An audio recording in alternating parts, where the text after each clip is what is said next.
Webinar is now live. Okay, perfect.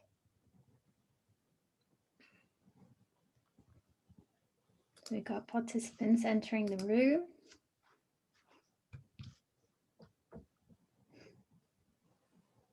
Very good.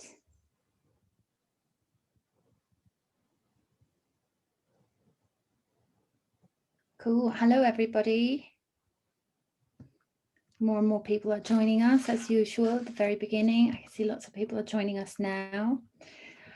If you can, just drop a message in the chat box for me and let me know if you can hear me okay. That would be great. Thank you, Laura. Thank you, Carlo and Marius and Ellie. Amazing. And yeah, I'm just curious, where are you joining me from? Where are you joining us from today? And also, hi, Anne. Hi, Andy. And also, just out of curiosity, mention something good that's happened to you today. Something positive, maybe something you saw somewhere, something you read, something you learned, someone you spoke to, something positive from your day today. There you go, India. Rather good morning now. Very cool. Hi, Mara. Laura says she's been working on her bilingual children's book. Amazing. Oh, wow. Very good. Sunny day in the Super Bowl again. Oh yeah, Tom Brady won the Super Bowl again. Oh yes, I read that this morning. Something like 10 times. Is he the only person ever to be in the play in the Super Bowl 10 times? Something like that. Hello from England. Snow today, so I chucked a few snowballs. Nice one, John. That sounds like fun. I'm up north in Leeds. From Brussels, highlights of the day. Huge laughters from my two baby sons when I danced acrobatic rock and roll with them. Gosh, I would love to see what that looks like. Cool. And Renu, hello from Switzerland. Great. All right, everybody. Well, thank you so much for joining us today. Oh, yeah, we got someone from North Carolina in the USA. Very cool. Anna Maria from Milan. Boston, Shruti, hi. Okay, wonderful. Well, thank you, everyone, for joining us today. We'll get started. Stephen Shapiro is there. Hello, Stephen. Huh. Stephen Shapiro. Wowzers. Yes, that's true. Amazing. Stephen Shapiro is another one of our speakers. I think he's got a talk coming up Well, soon. Stephen Shapiro was, to my knowledge, the man who was the first ever video book. Interestingly, there is some Wall Street Journal bestseller author who's claiming that he has the first ever. I sent him a message on LinkedIn and I said, you know, mine was released 6 weeks ago and there was somebody who did one 4 months before me. So neither of us are the first ever video book. Oh, gosh. Very competitive out there. I think it's a massive accomplishment just to write a book in the first place, whichever format it comes in. It's a lot of dedication. Okay, good stuff. Well, hi, everybody, and welcome to this webinar with Krister Ungerböck. I am just quickly going to go through the housekeeping rules for you. I'm sure many of you have attended our webinars before, so you're already familiar. But for those of you who are new, this webinar is going to last, I'd say, roughly between 40, well, I'd say about 40 minutes, and then we'll leave a bit of a space towards the end for Q&A. All attendees are muted and without video. However, this particular webinar, it will be recorded, but you won't be visible in it. And in case you wanted to share anything with us, you can do that via the chat box, ideally via chat. And if you, sorry, let me say that again. If you wanted to share something, you can share that in the chat box. But if you wanted to ask a specific question that you wanted Krister to answer, then you can do that in the Q&A section. And then we will go through those questions one by one by one. And right, I think that's pretty much it. So I've already told you that the webinar is going to be recorded and it will be available very soon after, usually within the next day. So right, Krister, welcome. Welcome, welcome. I'm going to introduce you to this lovely crowd today. For those of you who don't know yet, Krister Ungerböck is the former CEO of a global tech company, a leadership language expert, a keynote speaker, and a best-selling author. His insights have appeared in numerous national and international publications, including NPR, Forbes, Inc., Chief Executive, and Entrepreneur. Prior to exiting his corporate life at the age of 42, Krister was the CEO of one of the then largest family-owned software companies in the world. And while leading that company to over 3,000% growth, his team created $100 million in shareholder value, won 5 consecutive top workplace awards, achieved remarkable employee engagement to a level of 99.3%, and that company became a dominant player in its market niche, which is event management software. Krister is also the author of the groundbreaking instant Amazon bestseller titled 22 Talk Shifts, Tools to Transform Leadership in Business, in Partnership, and in Life. And that book was published on October the 6th last year. So Krister is joining us today live from St. Louis, Missouri. Did I say that right? In the USA. Yep.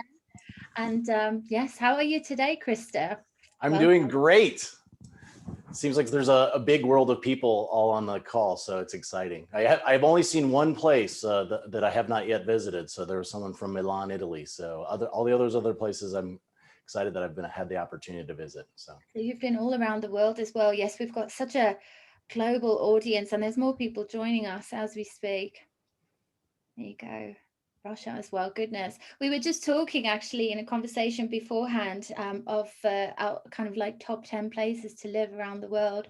Where did you say yours was?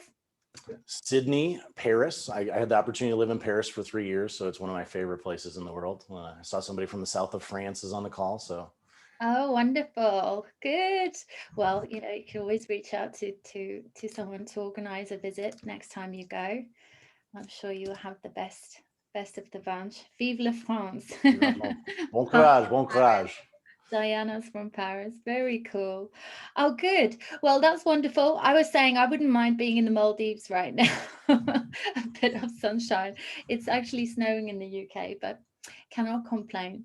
Right. So today's webinar is about talk shifts. I've personally never heard of talk shifts before until I met Krister. And so I'm curious, and I'm sure many others are. Krister, can you tell me, did you coin this term, and what does it mean? What is the talk shifts? So talk shifts, yes, I coined this term. Actually, this book was supposed to be published 2 years ago under a title called The Language of Leadership. And I realized there's a trademark issue with that. So I had, after the book was completely written, I had a cover design, everything, I had to come up with a new title. And it's much better because we repositioned the book. It was originally going to be a leadership book, just about leadership in business.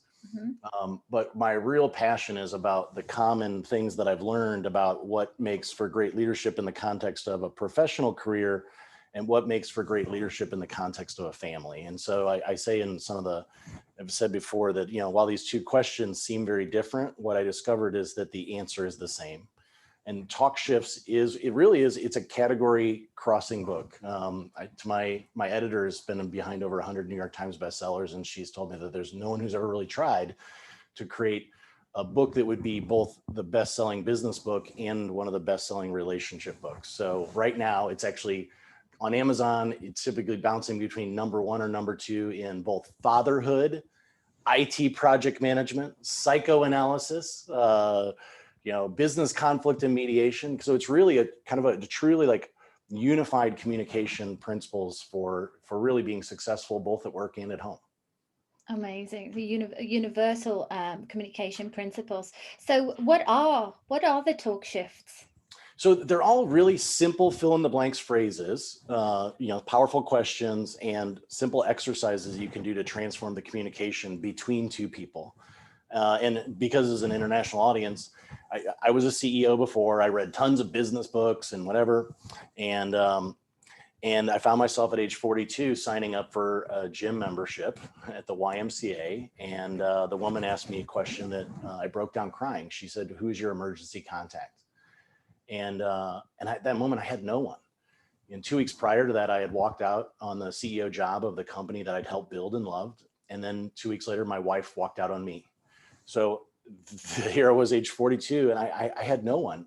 And I kind of went, I've read hundreds, if not thousands, of business and communication leadership books, but no one wants to follow me. Not even my own family members want to follow my lead. And so I really set aside all the business books, and I started looking outside of the business world for frankly, hanging out with a lot of the people that I used to previously judge as kind of weird and far out. But when I was a CEO, and now sometimes I call them, they're people from California. That's what we call them now. But and so, but my whole intention, so I spent like 4 years and had like $500,000 going and talking to these gurus, mostly not like gurus in like a going off to the mountains in Tibet sort of way, like people who are kind of in the sometimes marriage counseling and communication for conflict resolution. One person came out of the kind of peace activist, kind of peace negotiations world.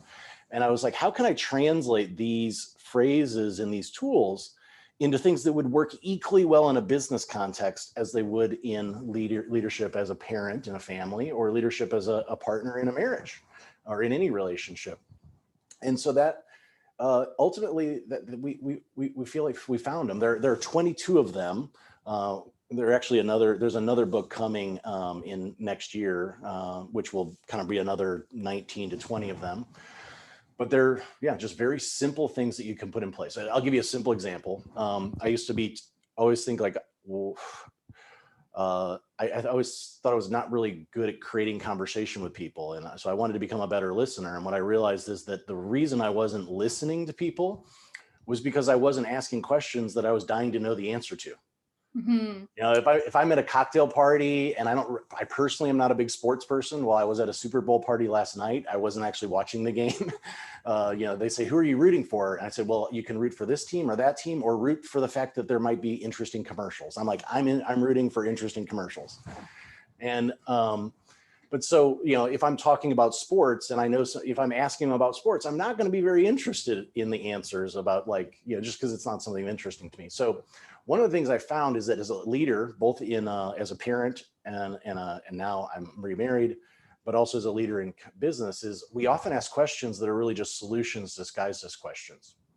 So one of the simplest, and this is one of the simplest talk shifts I give as an example, is if from this moment forward, you attempt to change every single one of your questions to start with the word what or how, then you will have immediately dramatically better conversations. Wow. Okay. So, so typically what happens, maybe, I don't know, I use an example for my daughter. We're trying to get her involved in some, more activities. It's hard for kids to connect with COVID and everybody's quarantined. You're like, well, she's been talking about volleyball. I could say, well, do you want to be on a volleyball team? It starts with the word do. And this is just my suggestion. Like, well, maybe that's not what she wants.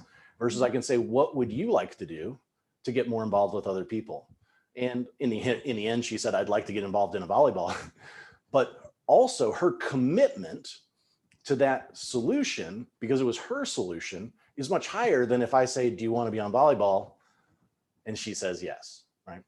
Yeah. So this is one example out of the 22 talk shifts. There are actually more of these examples in the book. There's probably about 50 or 60 of little tools like this that you can use to transform communication.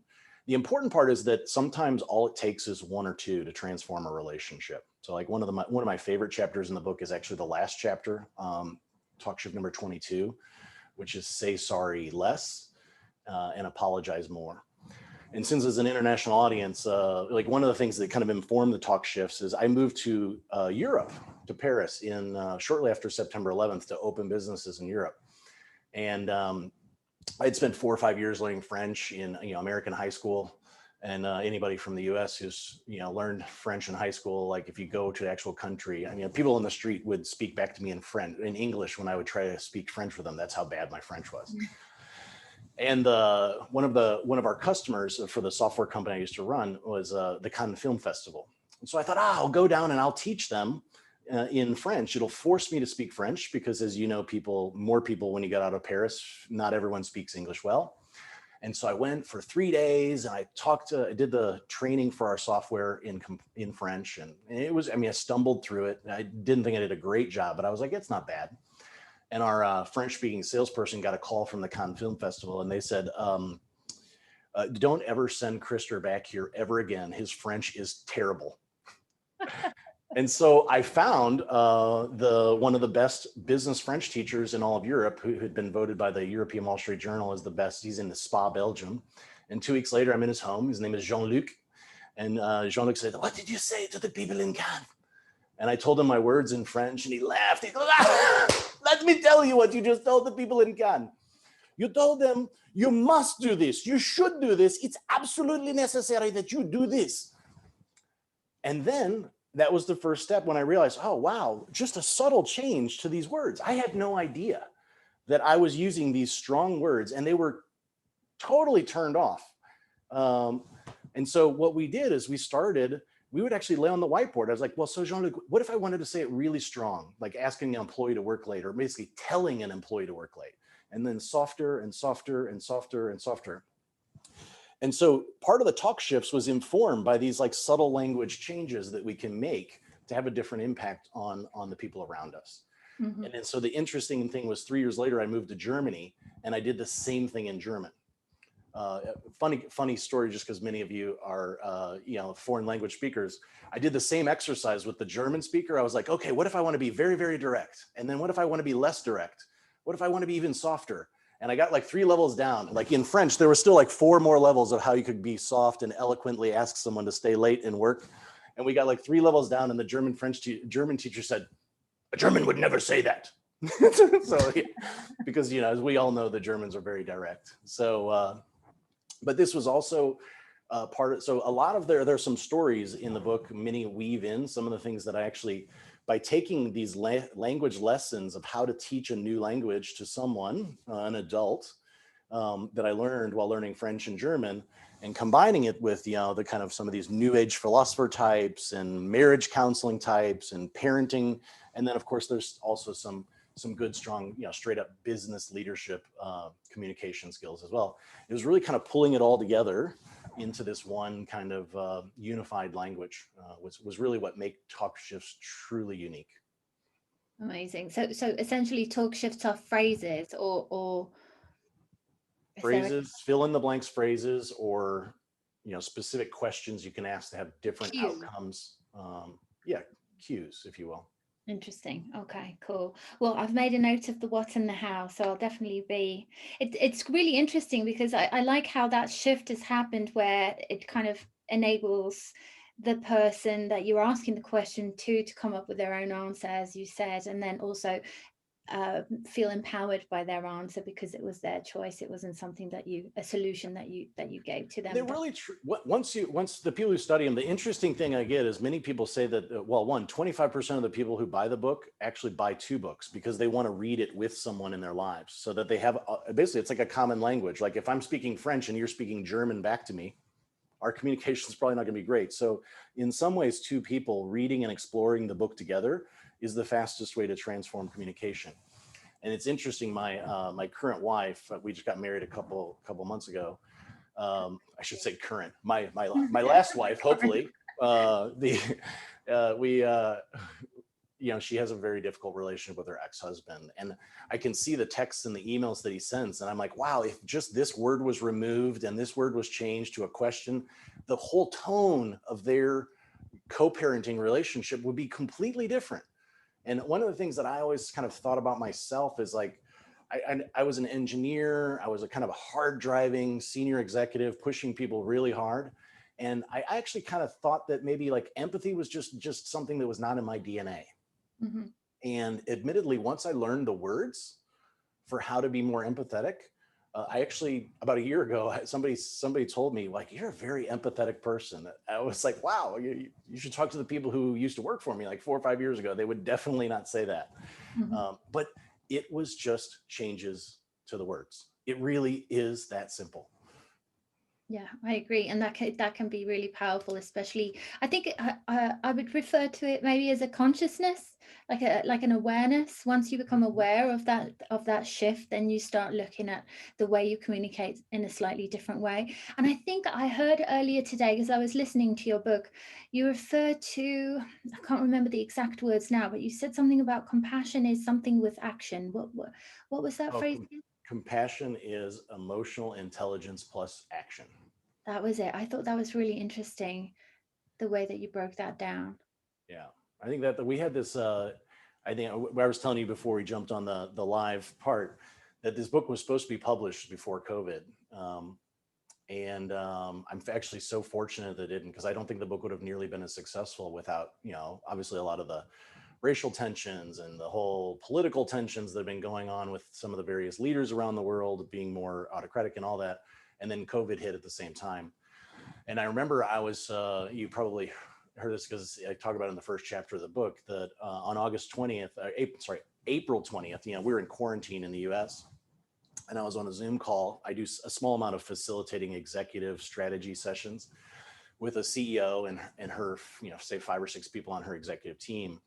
And this was really early, when we're all kind of getting used to working via Zoom. Mhm. And the VP of operations, her son popped onto the Zoom window, and you hear in the sound like, "Hey mom, could I have a hug?" And the whole call just softened. And I remember thinking, would this have been possible before COVID? Right. And Zoom invited our leaders into our living rooms and into our lives. It broke down the walls between our personal and professional worlds. Yes. And at some point, 6 months, 12 months from now, we're all going to go back to the office. And I think everyone who's on this call, who's a leader in family or in professional, needs to ask themselves, are you going to put the walls back up? I wrote this book because I believe it's a recipe that people can follow to be more empathetic and compassionate as a leader in a family or in a team. I honestly, if I hadn't had these tools, I don't know if I would really be able to lead in a more compassionate way. I actually interviewed, my house is under construction because we're renovating to add a couple of bedrooms so that my wife's children can move in and have their own bedrooms. And I have 3 old retired construction workers that they say they're old. So, so they're like in their 60s. And I said, hey, you know what? Would you guys read the book and I'll interview you? And I want to hear what your experiences were before and after. Because I think that people need to hear, especially women need to hear, that old guys can learn new tricks, right? And one of the guys, he actually said, he was about 49 years old. He's an entrepreneur, runs the painting company. And he said, Krister, when I first started reading this book, I thought you just wanted me to be a pansy. And I don't know if pansy is really a word that people who don't speak, it's like, he wanted you to be a softie. And he's like, but I realized as I kind of got deeper into the book that these are soft skills for hard leadership, right? So it's really this balancing of how to be soft when you feel it's important, and also know when to be soft. But being soft doesn't necessarily mean being being easy on people, right? Or weak. Actually, sometimes these questions, when I ask you questions that start with what or how, I actually we create a lot more accountability within people than if we say, hey, did you do this? Because if I ask you, what do you want to do? You're going to now be more likely to hold yourself accountable versus me holding you accountable to my suggestion that I wanted you to do. Right. And so there's a really subtle nuance that I think people, have when they read the book. I hear very frequently people saying, I can't get this book out of my head. And like, I find myself coming back to it and thinking about it. And I think a lot of that is because of the language things that I learned while learning French and German. Learning French and German. And how much of the book is influenced by neuro-linguistic programming? I imagine that there's some crossover there. Interestingly, a lot. I read a book on neuro-linguistic programming back in like 1999. So it wasn't anything that it was done directly. But I get so many, I do get a ton of readers saying that this is an NLP book. So I'm actually like, the only thing where NLP kind of comes in, and I think this is one of the reasons, and I didn't do it on purpose. It just kind of evolved because I was I was fortunate to work, one of my writing coach is a 10-time New York Times best-selling author and an award-winning Rolling Stones journalist. And I wrote the first version of the book and he read it, and he actually showed me, he said, Krister, rather than telling the stories the way you're telling them, tell it in a way that brings the reader inside of it. So I can say, oh, I realized that it would be much better to ask questions using the word what or how, or it can be more directive and say, do this. And there are a lot of times in the book where rather than sharing stories about myself, we actually ask you as the reader a question that I think many people have said that they read the book and they sometimes, we ask them questions that causes them to really think about their lives. Mm-hmm. Whereas I think that, and I think, so I think that was the subtle thing that many of these kind of books, sometimes the authors share their experiences like this is the way you should do it versus actually bringing the reader into the story. Mm-hmm. And actually, I'm not gonna, you don't have, you can complete the sentence for yourself. So one of those questions, for example, was, I call them questions that echo. We can change someone's behavior and change someone's perspective much more frequently with questions than with answers. Actually, I say answers may change minds, but only questions change hearts. And so this question was, he was a CEO coach of mine right around the time that I was at the YMCA. And he said, Krister, are you inspired by your life? Are you inspired That's by your deep. life? And like, what a simple question. But I thought about that question for 3 years. Wow. And now there's like 80 people on the call who might be thinking about that question a little bit themselves. So that's the difference between saying, hey, I was wondering whether I was inspired by my life versus asking you directly as a reader of a book. Mm-hmm.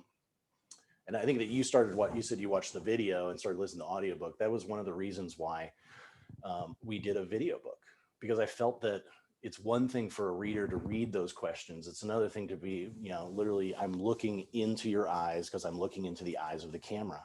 Mm-hmm. I'm asking you that question directly with the emotion. Are you inspired by your life? Yeah.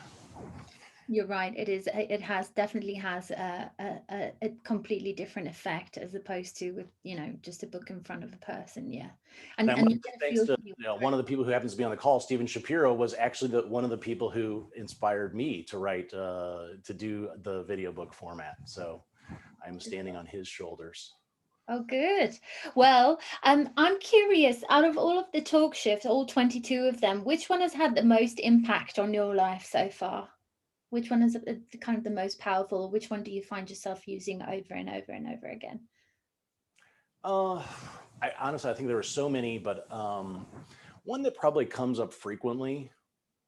Well, there's two that come up frequently. One, and they're actually related. So this is talk shift number 6. It's in the book. It's called "Listen for Needs, Not Words," and it was a tip that I learned from the most influential psychologist you've never heard of. This guy sold millions of books. He actually died a couple of years ago, and he never appeared on any bestseller list anywhere. He's one of the, probably one of the largest selling self-published books. I didn't think I was a good listener to start with, and I'm like, now I got to listen for needs too. So this happens with kids, and it's basically anytime we see someone's behavior, we say, like, what is the need that they're feeling behind themselves, in themselves with that behavior? And so often, like, I remember one simple example, and I could give you different work examples as well, but my 11-year-old daughter, she was really excited to go over to my girlfriend's house for a party. And then we walked in, and all of a sudden she was like, I want to go home. And so as a parent, normally we'd be like, no, you have to stay here. We said we're going to come. But I kind of said, well, listen for needs, not words. And like, okay, well, maybe the need is she's feeling uncomfortable because she's never been to see, at that point, she'd never met my girlfriend's family. So it really just puts a whole different lens on how we think about when when we see especially emotionally driven behavior. Mm-hmm. The other thing that and in that chapter, there are specific language ways to listen for needs and help people to articulate their needs rather than what the author called strategies. But then the other one that's related to that is, I think it's talk shift 19, the iceberg of anger conceals the keys to connection. So usually when people are angry, that's usually when relationships break down, both at work and at home. Mm-hmm. And often, if you ask leaders, I felt as a leader, probably the most frequent emotion that I would experience as a leader is anger. And I'm not saying yelling and screaming anger. I was not that kind of leader. But anger has words frustration and disappointment are just in the anger family, right? So I would say when I talk to senior leaders, I say, what's the emotion you experience most frequently? And it's frustration and disappointment. Well, those are just types of anger. And in the psychology world, they'll say that anger is not a primary emotion, it's a secondary emotion. So when we know that when we find ourselves being angry or disappointed or frustrated, when we ask ourselves, the talk shift is, what's the emotion behind my anger? Is it guilt? Is it sadness? Is it fear?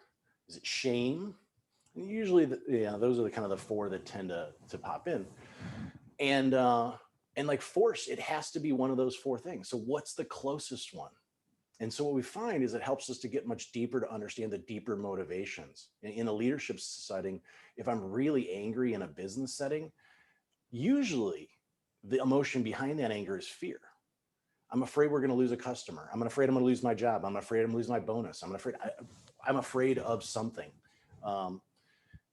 In personal relationships, fear is often one, but often guilt and shame. And so, for example, this thing with my wife's ex-husband, if you read his messages, there's they're just dripping with anger, right? Mm-hmm. And naturally, anybody who gets divorced, my wife was pretty angry too, right? And I said, well, what's the emotion do you think behind his anger? And she said, well, he's probably afraid, because she pays him a lot of money in the monthly settlement. He's probably afraid what's his life going to look like when that money runs out. He's probably guilty for some of the things that he did that created the outcome in their previous marriage. Mm-hmm. And he probably has a fair amount of shame. And so what that does, in coming back to this compassion concept, is now here's this person who's sending just toxic messages. And we don't see the anger. We see the shame. We see the guilt. We see the pain. We see the fear, because that's what's driving this person's behavior. And so it puts a whole different lens on. I mean, certainly it's still not nice to get these messages, and it doesn't forgive that behavior that individual hasn't kind of attempted to work on the underlying things that behind this anger, or learn new communication skills to be less well, I won't judge I won't give it adjectives, but but it certainly helps us to become triggered less by that individual's behavior, because we feel more we feel more sympathy and sadness for the individual, rather than coming back with anger. And then I actually cut this part from the book. It's going to be coming in the next book. But what I found is that, so this book was originally twice as long. And when I got connected with this New York Times bestselling author and the editor, they were like, Krister, let's shorten the book. Let's make sure somebody can read it in 3 to 4 hours. And then we'll take some of these deeper concepts and we'll put them in your next book. But one of the things from that next book which kind of continues along this anger lines, was, so here we are locked in a relationship with this individual who's, clearly a lot of anger. So we get anger towards us. And if we return it with anger, then what does that do? That person is like, oh, now look how terrible Krister and his wife are, right? But if we return that anger with kindness and balanced, even communication, often the reason why we do things in anger back towards people who hurt us is because we want to hurt them back. Mm-hmm.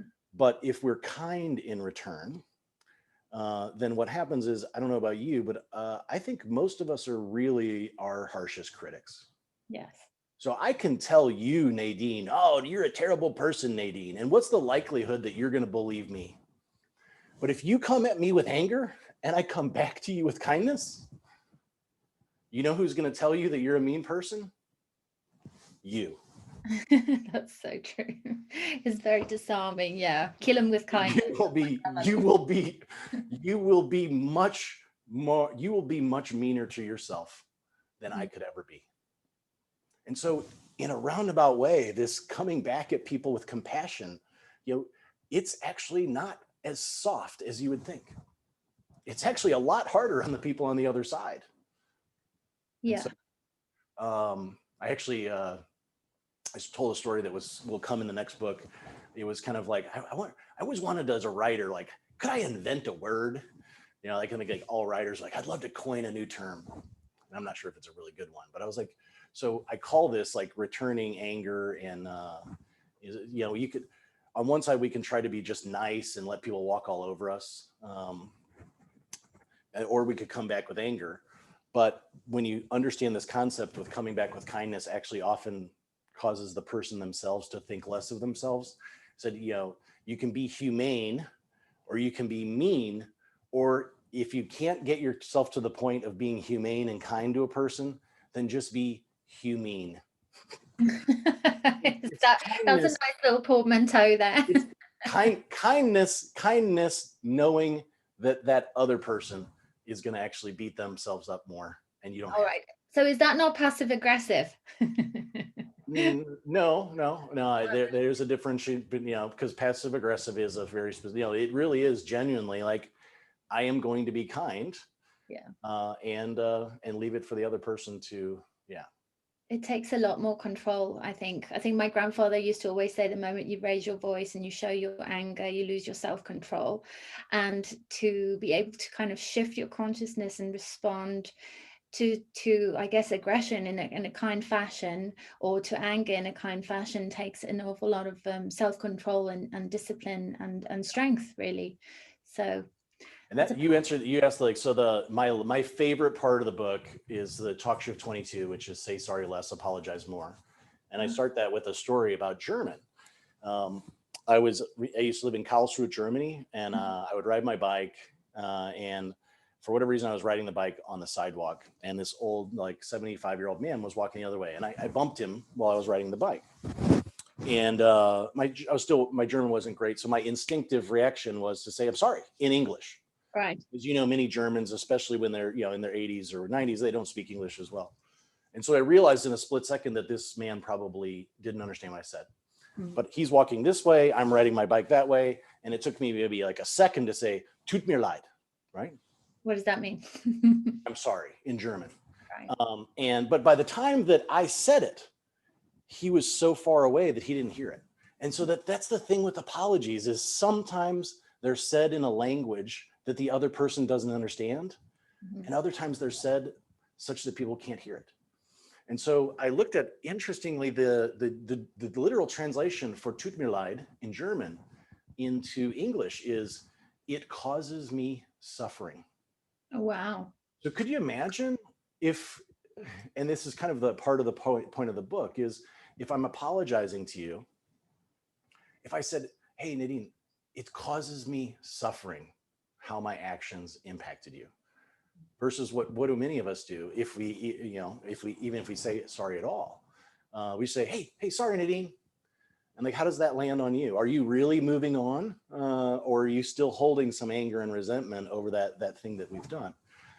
And this coming back to this kind of returning anger with kindness, I close the book with often, like, I can't get through this story without like tearing up, because it's like, often we don't apologize because our friends say, hey, don't let that person walk all over you, right?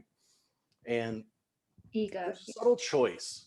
So like the Brooklyn Bridge was built in the 1800s or whatever. I think like 30 people died. And like when the Brooklyn Bridge was opened, they were afraid that it wasn't there was like a rumor going around New York that it wasn't structurally sound. And so P.T. Barnum, the famous circus man, he took a parade of like 12 elephants over the Brooklyn Bridge to prove to the people that it was sound. And I'm sure he sold some good tickets to the circus in the process, because he was a good PR stuntman. But the point was that, like, leaders build bridges. And there's a subtle thing, like, if you want to get from one point to the next in your relationship, you need a bridge. Yeah. And sometimes, see, when we're a leader and we choose to be that bridge, sometimes if we let people walk all over us, sometimes it's because we're the only person in the relationship who's strong enough to be walked on. And as long as we know that we go in and we make that choice, that I'm going to let this person walk all over me, walk on me for a period of time, because I'm trying to build a bridge to a better type of relationship with this person, then that's the kind of leadership that ultimately is what we call leadership in relationship. So leaders can be the bridge. Right. So what part about what you just shared has triggered something for you? What has made you emotional? Because I know the specific times when I allowed individuals to walk on me to get to a better spot. So let's say in my own marriage, and also in my departure from the company where I was CEO. I knew that I was doing some things that many people would not have come back and said, people would have come back with really strong legal arguments and things like that. But I look at today, one of the proudest moments of my last 2 or 3 years was about 2 years ago. I moved into this house, and that was 2 years after our divorce happened. And I heard my daughter in the back seat, and she was telling her friend, and she said, well, my parents, they really actually get along. And her friend was saying, oh, mine don't. Mm-hmm. And my daughter was so proud to tell her friend that her mom and dad, despite what could have been a very, very, very ugly divorce, she was so proud to say, my parents get along. I mean, we even spend a little bit of time at Christmas morning together, and I think that, the same thing happened kind of in my departure from the company. I'm like very proud with how it was, but I think there are very few people who would have said, hey, you know what, I'm going to allow myself to be the bridge that gets walked on. So, because I saw a vision of what things could look like if I allowed that to happen. Okay, and well, by the sounds of it, you've turned everything around for the better, for the more positive. How can you apply the talk shifts from a leadership perspective in relationships? Could you maybe give us an example of how you can apply leadership in relationships and what that looks like? Well, all of the ones that we mentioned so far would apply both in in personal and professional relationships. I think there is one right around. Well, actually, so the book is broken into 3 segments. There's the essentials, and then the middle is called the leader shifts, and the last section is the partner shifts. Mm-hmm. All of them can be applied both in personal and professional, but the ones in the leadership section tend to be more examples are business, a boss and an employee. But the interesting thing is, I think it was Talk Shift 11 is about criticism as lazy leadership. And I got a text from a guy who used to work for me like 15 years ago. He now works as like a director in a Silicon Valley tech company. This is about a month after the book was released. And the text just said, am I supposed to cry? Are you supposed to cry while reading this book? Asking for a friend. And I replied, I said, Elliot, so which chapter did you cry and why? And he said, chapter 11, which is squarely in the leadership section of the book. And he said that chapter, even though it was examples about how bosses often criticize employees, he was realizing that his words and how he was being critical with his teenage daughter came from how his father treated him. Right. He was just passing it on to another generation. Mm-hmm. And so I don't know. So there's an example of actually something that really is directly related to work, but many readers actually walk away and think about how it applies in their parenting. In the new preface, I think we mentioned before, this is the first ever book that, because I used to be a software CEO, I spent 5 years writing and rewriting this book. Mm-hmm. And now it's called the collector's edition. We've got 10,000 copies around the world. And I was like, why can't books be more like software? And they get continuously updated, just like software. And so obviously when there's 10,000 books sitting around the world in warehouses, it's a little bit difficult to continuously update it in real time. And so that's why we created the video book. We created this thing called Talk Shift TV. And you can actually pop the video book. The next iteration of the video book is going to come out in about 3 months, just before Mother's Day in the United States. And the intention is we're also offering kind of a unprecedented level of direct customer service for readers of the book, because we want to get real-time feedback. What's working for you? What's not? And then we're going back and we're actually making the book better every single year. So the 2021 edition of the book will come out in May of this year.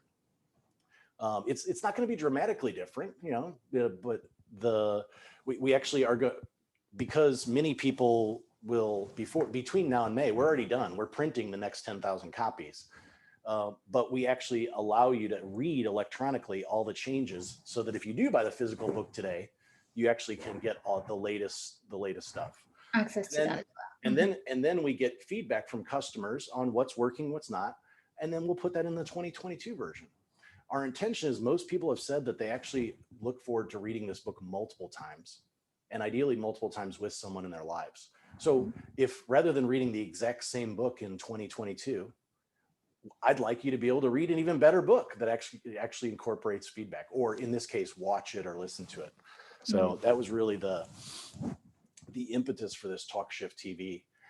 And based upon the initial success, we've kind of, let's say, expanded our vision for what we're trying to do with the next book. I believe that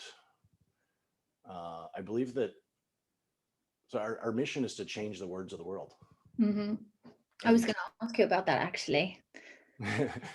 And I think that I've been floored that the book, just the feedback that we've gotten. I actually had a woman who saw one of our Facebook ads, like a 65-year-old woman in the United States, and she called me last week. I actually pick up the phone when people call if they're having challenges. I mean, I do have an assistant. She answers a lot of the calls, but just this morning I was in the car and a call came through, and I picked it up and I talked to somebody.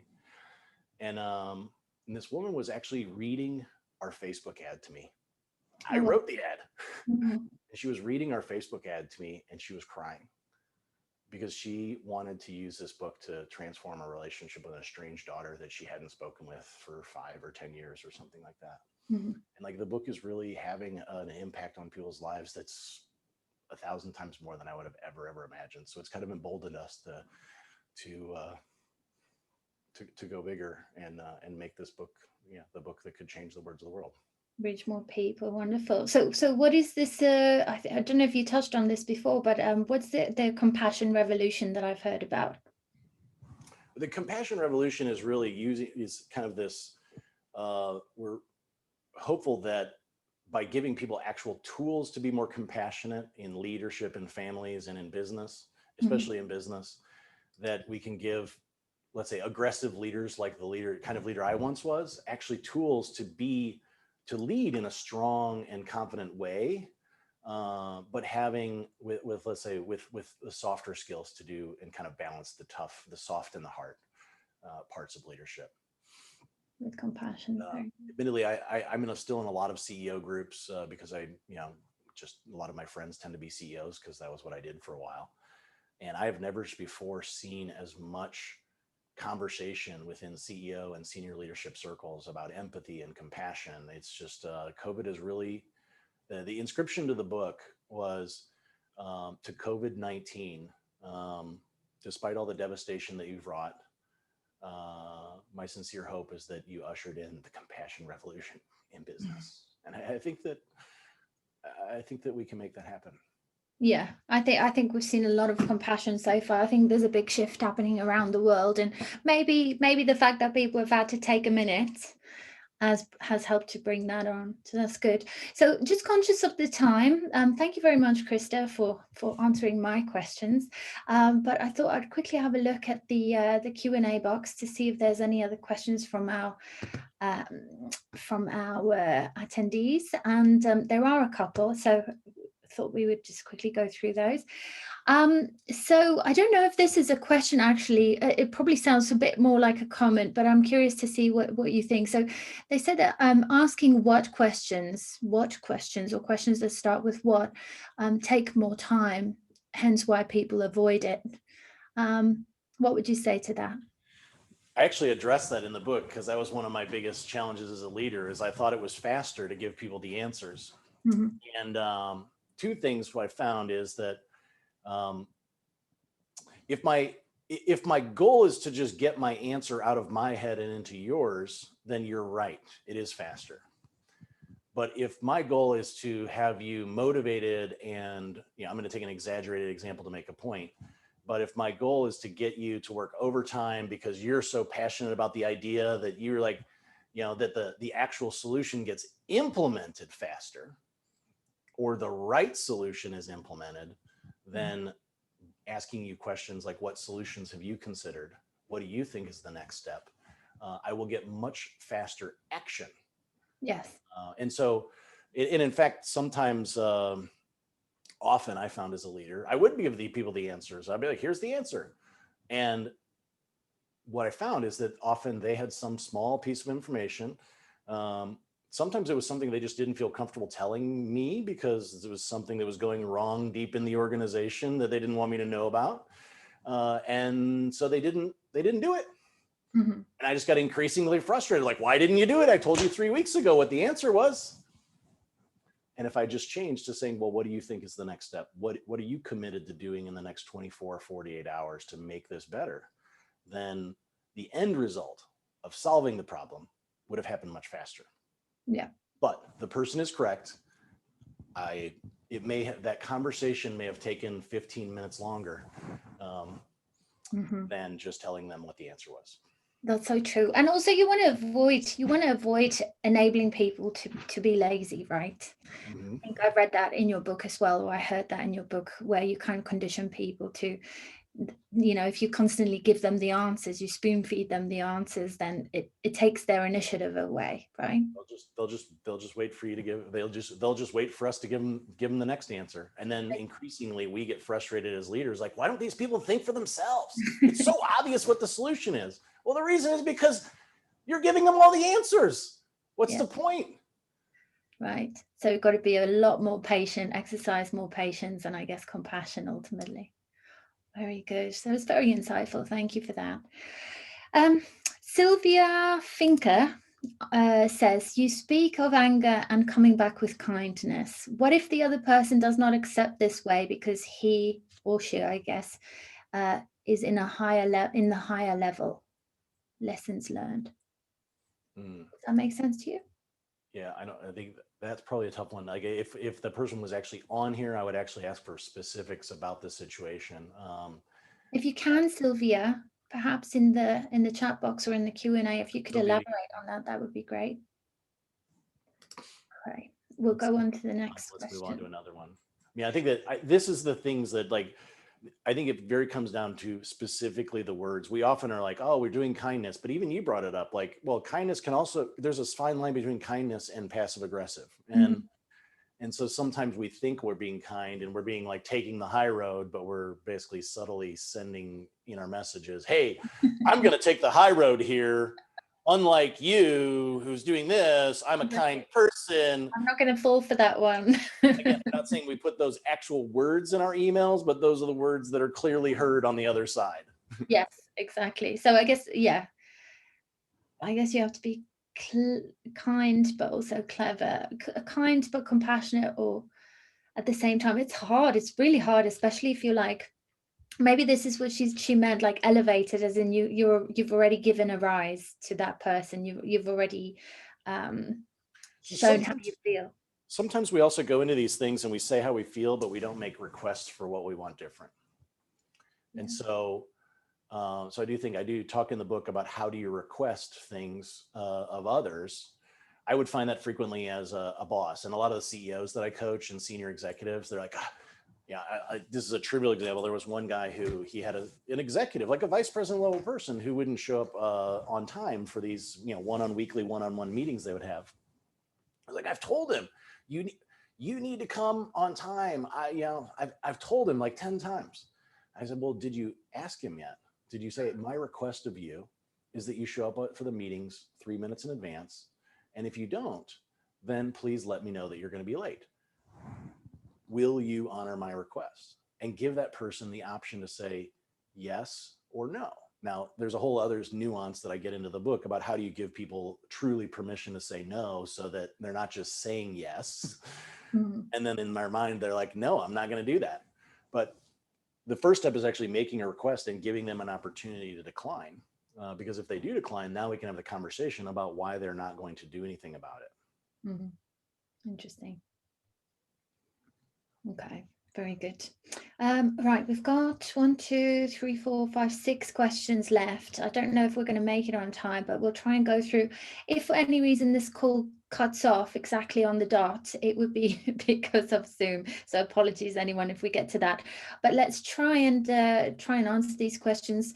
Renu Yes, I think it's Renu. Renu asks, how do you reach out to leaders who believe they know it all and will therefore not read the book or take the time to listen to the audiobook? So the leaders who know it all. So one of the reasons we wrote it for my original vision with the book was like, how could we write a book that could transform toxic bosses? And it was basically the exact principle was like, well, the people who think they know everything are not going to read a book. And this is one of the reasons why we wrote it as kind of a cross-category book across personal relationships and whatever. Now, depending on this situation, that person may not have access to someone in that person's private life, but imagine that toxic boss, if that person's husband or wife gave them the book and said, hey, I'd like to read this with you, they may have a little bit more leverage over that individual. Or maybe that individual is saying, hey, I'm not having as nearly connected relationships with my children or my sons and daughters. And so this book actually allows them to potentially say, hey, I'm going to kill two birds with one stone. I'm going to improve not only my communication and leadership, but I'm also going to learn tools that allow me to lead in the context of my family. So to some degree, the book was written as kind of a cross-category book across business and relationships for that purpose, to potentially allow people who may have more influence on some of those people who think they know it all.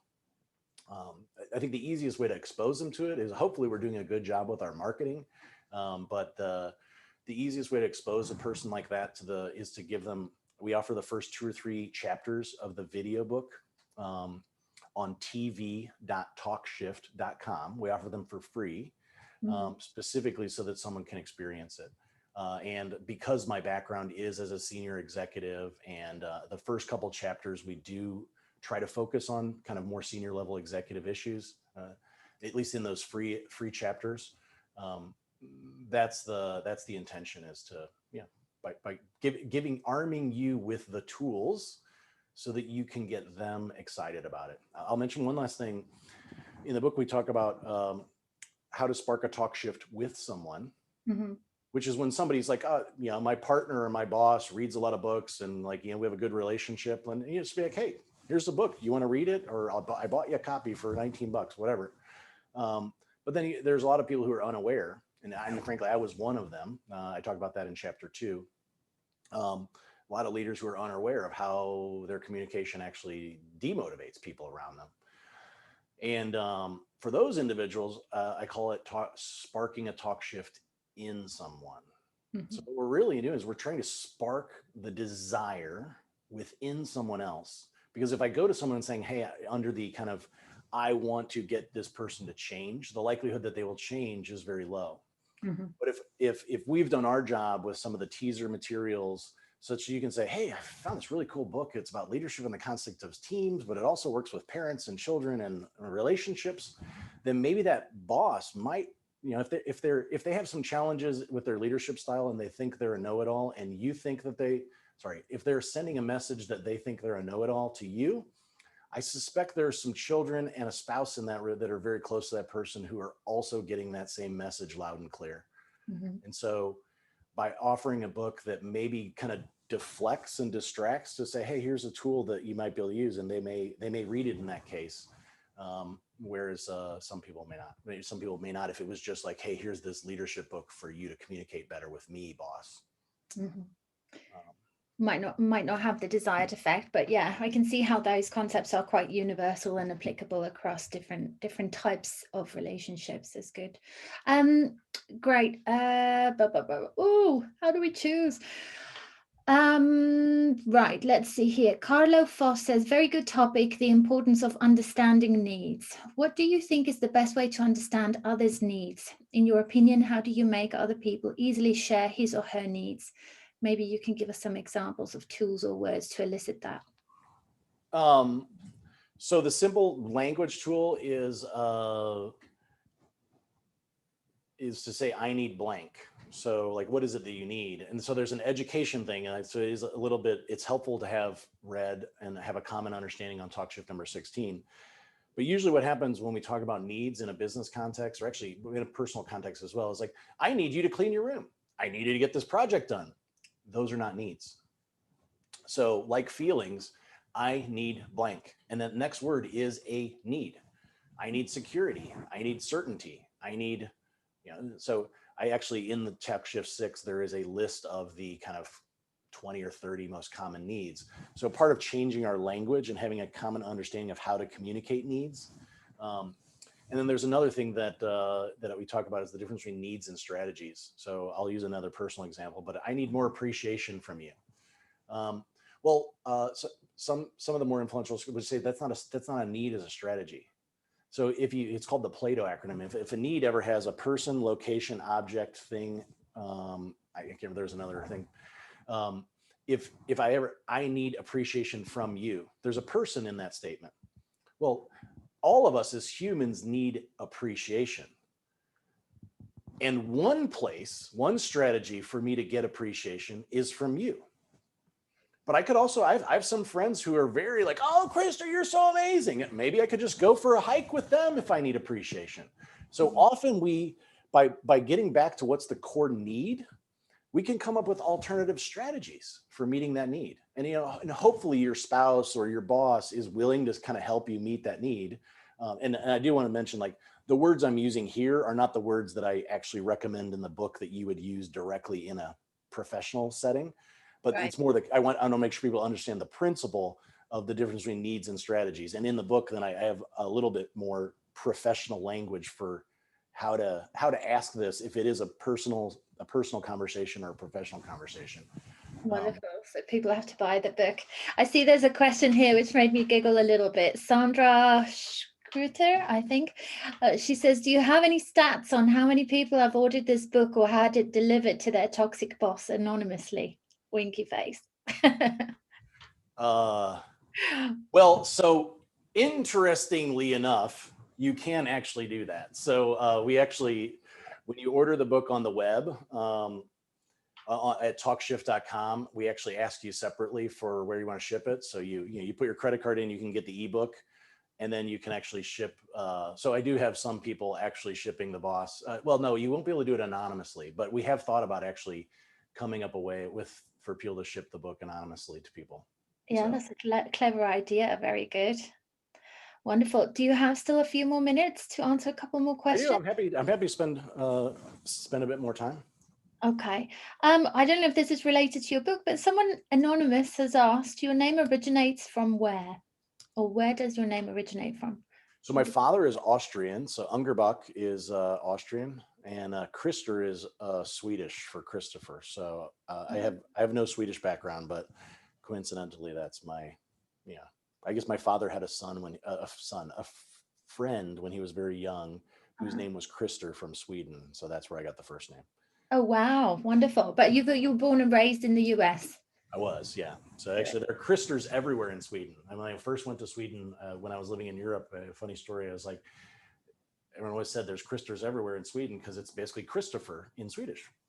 So I literally walked in, I was at a trade show. I got off the airplane and went directly to the reception for the trade show, which was at a restaurant. And I walked in, the maitre d' was there. Well, you're here for this event. I said, yes.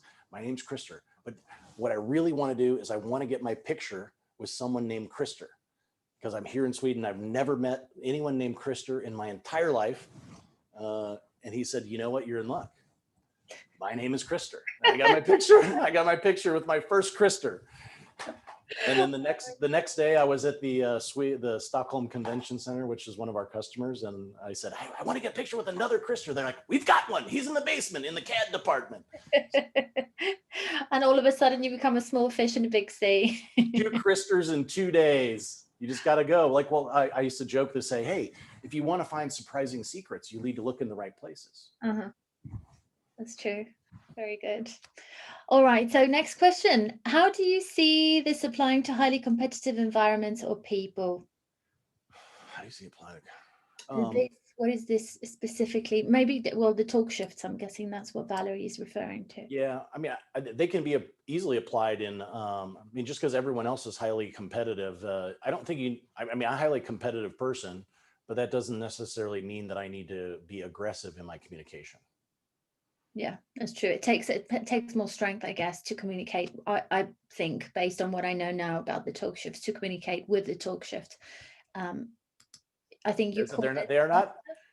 Probably the biggest misnomer is that people think that they're just about communicating with softness. I mean, think of it this way: is like, well, this is one of the things that the construction workers downstairs when I was interviewing said, "Hey, I work with tools all day, and if I'm going to use like a sledgehammer to crack a nut, like so all this is just new tools. I mean, you can choose whether you're going to use them, right? But maybe if you're in an aggressive environment, you say, I'm only going to use the softer tools like 1 out of 10 times. Mm-hmm. But that's still a lot better than 0 out of 10 times. Yes, and it gives you different results. Yeah. Very good. Okay. The last thing I'll mention on that is experiment with the tools. I mean, I think we have a common assumption like, oh, this is going to make me less successful if I'm in a competitive or kind of a harsher corporate culture. Just experiment with them. You don't have to go in every single time, every single situation, use these. And then if 1 out of 10 situations, you start to get more positive outcomes, then start doing it more frequently. Amazing. Until maybe it becomes second nature, right? Practice makes perfect. Exactly. Well, that was what Jean-Luc said to me. If you want to learn a new language quickly, practice it everywhere, at work, at home, on the street, everywhere.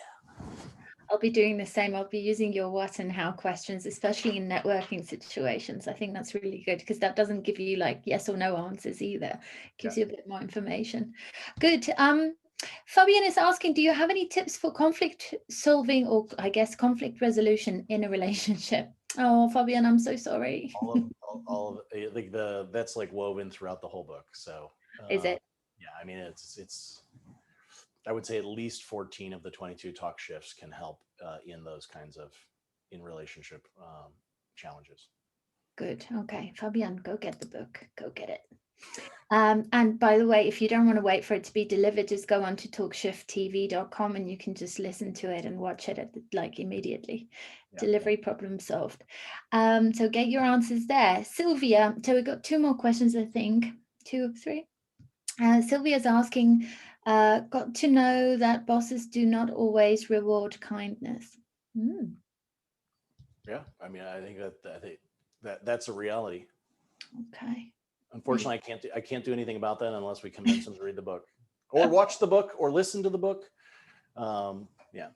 Exactly. But then also, I guess you have to ask yourself whether or not that job and that relationship aligns with your values and then adjust from there. Because do you really want to work for someone like that? I did want to, one thing that I didn't mention, I forgot to mention, is the reason we did a video book and the audio book is that the reality is some people just don't like to read books. And so, and interestingly, what we're finding, a lot of people who are coming on the Facebook ads are like, yeah, but the same person who wouldn't read a book would be happy, especially in COVID, because we're all looking for some entertainment. Yeah. I think in about 3 weeks, the book Talk Shift TV will be available on Apple TV, Roku, Fire TV. Basically, you can stream it directly to your TV. So it's like Netflix for communication. Exactly. Well, that's what I did today. I actually streamed it via my computer onto my TV screen, which was really useful because I got to do other things at the same time. Kind of kill 2 birds with 1 stone. Very good. Okay, so we'll go on very quickly. Okay, one last question. Someone anonymous has asked, at what point do you put your foot down and assert yourself after returning bad behavior with kindness? And yet this bad behavior continues. Remember, human nature sometimes interprets repeated kindness for weakness. Very good question. So with specific examples, I would be able to give, but like, I think there's an assumption. So kindness is not soft. We were very kind to the individual, the kind of like ex-husband of my wife, but we are not soft. So it's about setting boundaries and saying, this is what is going to happen. This is what we're going to do next. And this is, so yeah. So I disagree with there's a subtle nuance of how to communicate with both kindness and being very firm about what is going to be the consequence if the behavior continues. Yeah. Very good. So you can be ruthless, but also kind at the same time. I wouldn't call it ruthless. I think it's about setting boundaries. So it's an interesting thing. If people believe that there's a subtle line between threatening and saying, this is my next step, this is what my intention is, but my request of you is X, Y, and Z. Mm-hmm. Assuming those are communicated well and with kindness and compassion, then if that person continues to engage in that behavior, then essentially they are making the choice of whether the consequences will happen. Yes. And so it is a very subtle nuance, but it's a very important distinction. And that's really about how kindness and strength actually go together, is when you can mix the communication just the right way. Master it. Very good. Well, Krister, I want to thank you very much for your time today. It's been a great pleasure having you here, answering all these many questions and sharing your book with us and the talk shifts and some of the little tips and nuggets of gold that you've shared with us today. Thank you very much for that. Thank you very much for the invitation. I appreciate it. My pleasure. And for anybody, let's go about the business of changing the words of the world. Yes, exactly. Let's do that. And if anybody wants to get a copy of the book, like I mentioned before, go on talkshifttv.com. Excellent. Cool. Have a lovely evening, everyone, and thanks for joining us. See you. Bye-bye. Bye.